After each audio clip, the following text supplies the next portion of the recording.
Y ahora sí, Martín Otegui con nosotros, profesor. Es un placer recibirlo aquí. Luego de este paréntesis que el Chique del Tiempo hizo en el programa. Siento que esto ya lo viví, como un déjà vu. Sí. Yo incorporo al Chique del Tiempo, lo que pasa. Es excelente, tienes mucha sabiduría, más allá de que sabe mucho del tiempo. Tienes mucha sabiduría. Y mucha empatía, porque es el único que habla de la curva de la ropa, de la cuerda de la ropa, que es muy importante. No entendí lo de la carta de las amadas. ¿Hablaba del profe o hablaba de Freud? Pero digo una clase del profe. No entendí. ¿No? ¿Cómo mejoras? No, Freud. ¿Vos decís que las alumnas le escriben cartas de amor? No le hagas lío a Martín Otegui. Sí puede ser, pero no, porque se está, claro, le cuento a la gente que no, Martín Otegui tiene su vínculo sentimental, de hecho lo va a coronar dentro de los próximos días. Ya está registrado. Sí, todo legalizado. Qué lindo, felicitaciones. Acá está. Por eso, la carta de las amadas del profesor, estamos hablando de Freud. No, estamos hablando de Freud, claramente. Qué lindo. Bueno, Otegui, a ver, Freud ha hecho tanto, ha dicho tanto, ha escrito tanto. Muchísimo. Qué bueno. Y él, de repente, yo contaba ahí que le escribía cartas a su esposa, a su prometida, a su amada, y de repente le ponía cosas disparatadas tales como: tu belleza no es quizá la que inspira a los artistas, pero... cosas como rarísimas, ¿no? Que iban metidas allí en los distintos textos que él creaba. Y era el subconsciente que lo traicionaba. Un acto fallido. Sí, era... O sea, y aparte le exigía a la esposa que le contestara las cartas, ¿no? Era un padre, también parece muy exigente. Una de sus hijas sigue un poco la rama del estudio psicoanalítico. Pero es un personaje muy particular, ¿no? A nivel personal, sin duda. Pero también es uno de los grandes pensadores del siglo pasado, ¿no? Quizás nosotros lo asociamos mucho a, bueno, el padre del psicoanálisis, punto. Entonces, de repente la opinión que uno pueda tener sobre el psicoanálisis en particular empapa o moja, mancha de alguna forma la idea que uno puede tener de Sigmund Freud. Claro, pero abrió la puerta al conocimiento del cerebro y al estudio del cerebro. Pero por eso mismo, ahí está lo que dice Martín. ¿Y por qué lo traes a esta columna que estamos tratando de incentivar la lectura? ¿Por qué Freud, cuando nosotros, el valor que él tiene para la historia, para la psicología, está... ¿Por qué para la literatura también? Bueno, hay como dos grandes áreas, ¿no? Por un lado, él fue un gran lector durante toda su vida, un gran lector. Bueno, él es de Viena, ¿no? En la época que Viena era la capital cultural de Europa. Y además de un gran lector, fue un gran analista de libros, fue un gran crítico literario, no porque hacía críticas que salían publicadas, sino porque en sus trabajos psicoanalíticos, en todos, ¿no? Por ejemplo, en la interpretación de los sueños, exactamente, él parte de personajes de la ficción. Entonces, tiene un gran conocimiento de Shakespeare, de Goethe, de Dostoyevsky, ¿no? O sea, Crimen y Castigo. Era un intelectual. Era un intelectual y lo que hizo fue, todo lo que él desarrolló fue sobre personajes de la ficción. Mitología griega, ¿no? Claro, intelectual de verdad, no de pose. Claro. Justo que ahí estamos hablando. Claro. Exactamente. Edipo. Edipo, exactamente, el complejo de Edipo, ¿no? Entonces, hay una cantidad... Y además de todo eso, él desarrolló a la par de esto, aparte de una cantidad de libros publicados y demás, lo que se conoce como la crítica literaria psicoanalítica.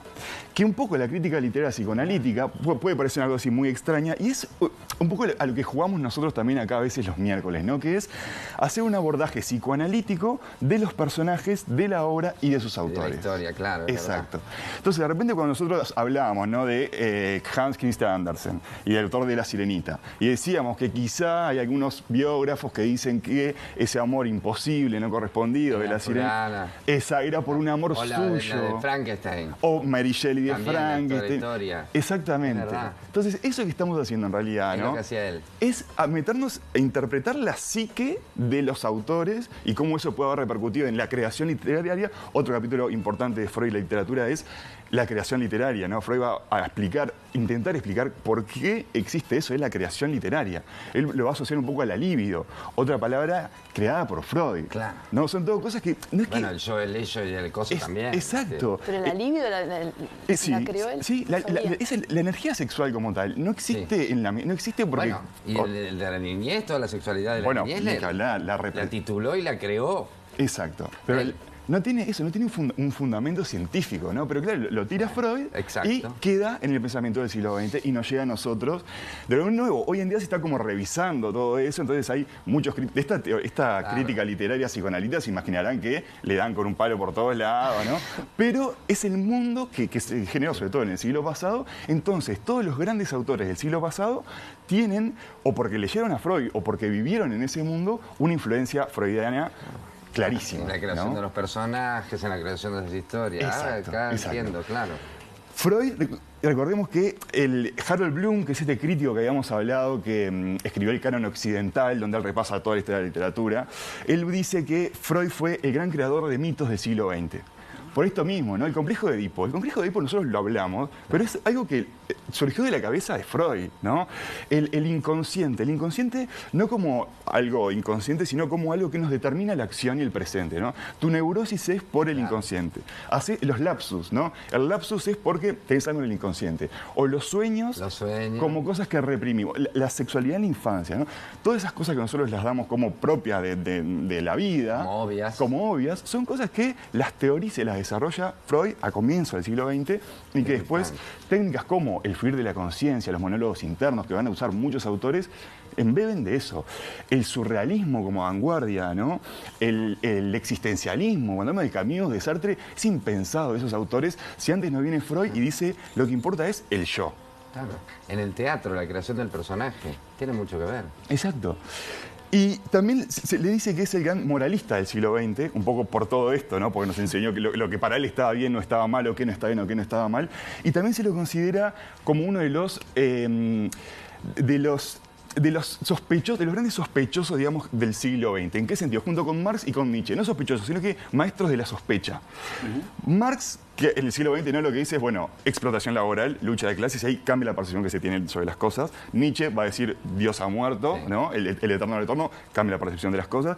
Y Freud lo que va a decir es el yo, ¿no? El yo como importancia para todo. Ya no me va a salvar Dios ni el otro, ¿no? No es el otro, yo me salvo con el otro. El psicoanálisis es, yo me salvo a mí mismo, ¿no? Yo a mí mismo. Y la sexualidad como centro de la existencia humana. Exacto. Que hasta antes era un tema tabú. No es que no esté en los libros, obviamente, la sexualidad, hay libros eróticos, pornográficos, sí. Pero lo que hace Freud es decir, nos determina. La del placer también. Exacto. Y de la represión, ¿no? Entonces, él lo que dice eso es cómo esas cosas nos van a marcar y nos van a identificar. Y todos los grandes personajes de la literatura del siglo XX están marcados por esto, ¿no? Por el yo, por la sexualidad y por el inconsciente, por los sueños, por lo no dicho, ¿no? Por lo que está ahí como en ese mundo etéreo. Yo no sé, yo creo que nunca leí algo de Freud. Es verdad. Sí, es que no es común. Por lo general, saberlo a la gente o que estudia, obviamente, psicología o que tiene algún interés particular, no es común acercarse a la obra de Freud. Tienen varias obras. El de la interpretación de los sueños es uno de sus libros más importantes. Sí. Hay uno del amor también. Sí, pero tiene muchos también que son ensayos sobre análisis de la sociedad, ¿no? Hay uno que es el malestar de la sociedad. Entonces él dice, bueno, los malestares del hombre son por la naturaleza, por sí mismo y por su conflicto con las cosas que lo rodean, ¿no? Después otro que analiza sobre la cultura. Ahora, yo no sé si tiene récord, pero escribió muchísimo. Muchísimo. Un gran escritor. Sí, muchísimo. Agarrás la lista de todo lo escrito y es impresionante. Claro. No es porque lo haya leído de ninguna manera. No, pero es que tiene eso, ¿no? Tiene que... Nos llega, aunque no lo hayamos leído. Todo esto que estamos diciendo, Edipo Rey, ¿no? Él, por ejemplo, cuando habla de Edipo Rey, asocia con la segunda parte de lo de la crítica literaria psicoanalítica. Él dice, la historia de Edipo. Edipo va al oráculo de Delfos y el oráculo de Delfos le dice que va a matar a su padre y que se va a casar con su madre. Él termina haciendo eso. Entonces, Freud va a reinterpretar eso y va a decir, en realidad, el oráculo de Delfos no es un adivinador, etcétera, sino que es el inconsciente. Exacto, que se lo está diciendo. Y por eso se llama el complejo de Edipo. Pero después, ¿qué va a hacer? Mucho tiempo después va a agarrar a Hamlet, que hablamos hace poquito también de Shakespeare, y lo va a aplicar también, ¿no? Entonces, ahí está la crítica literaria psicoanalítica. ¿Él qué va a decir?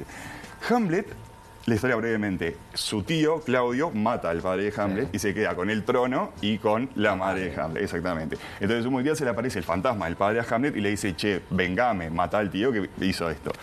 Y toda la historia de la literatura, digamos, ha leído eso como la duda de Hamlet del ser o no ser, del hacer o no hacer. Vengo a mi padre, ¿es verdad este fantasma? ¿Está bien? ¿Está mal? ¿No? Esa gran duda existencial. O me lo habré imaginado. O me lo habré imaginado, ¿no? Ese es el gran aporte, digamos, de Hamlet a la literatura. Y Freud lo que va a decir, no es eso lo que pasa. En realidad, como todas las personas, claro, de niños compiten con su padre por el amor de su madre. Entonces, en realidad, la duda no es del ser o no ser, de la acción o de la inacción, sino es, yo un poco estoy contento de que mató a mi padre.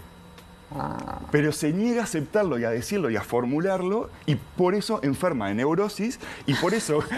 No, por eso, porque gracias a Freud, esto del Edipo, si no dirías, si alguien te dijera, no, tenés Edipo, pero sos un atrevido, ¿cómo vas a decir eso? Claro. Gracias a Freud lo tomamos a re natural. Exacto. Maté a mi padre. Claro, tengo Edipo. Y como que le dio una racionalización a una historia que es terrible, espantosa, y que vos decís, qué asco, ¿cómo se va a casar con la madre? Totalmente. Entonces hay que agradecerle eso a Freud. Sí, pero eso es lo interesante. Y después va más allá, porque dice, no solo eso, Shakespeare escribió esa obra porque su padre había muerto un año antes de que la escribiera. Y sabrán que habíamos hablado de que un hijo de él, Hamlet, había muerto también hace poco. Sí. Entonces lo que hizo fue, con la muerte de su padre, él como que sublevó todo esto y de ahí, claro, es una cosa muy rebuscada, que obviamente se le puede criticar desde millones de puntos de vista, pero lo interesante es que es una visión nueva sobre el análisis de la obra literaria. No, pero además me gusta que contestaste lo que te preguntaba Tania. ¿Por qué en esta columna hablamos de esto? Por la influencia que ha tenido en en toda la literatura. Exacto, exactamente. En la ficción, en la novela, en todo. Todo esto. En la poesía. Sí, los sueños, esto es lo onírico y los sueños. Nosotros pensamos que es lo normal pensar que los sueños son manifestaciones del inconsciente o que pasan por algo. Bueno, pero antes no era normal. No era normal, ¿no? Antes los sueños, se decía que eran visiones de futuro o directamente nada. Y es Freud el que justamente pone estos temas sobre el tapete y que el resto de los autores lo recoge inconscientemente, quizás sin haberlo leído incluso, ¿no?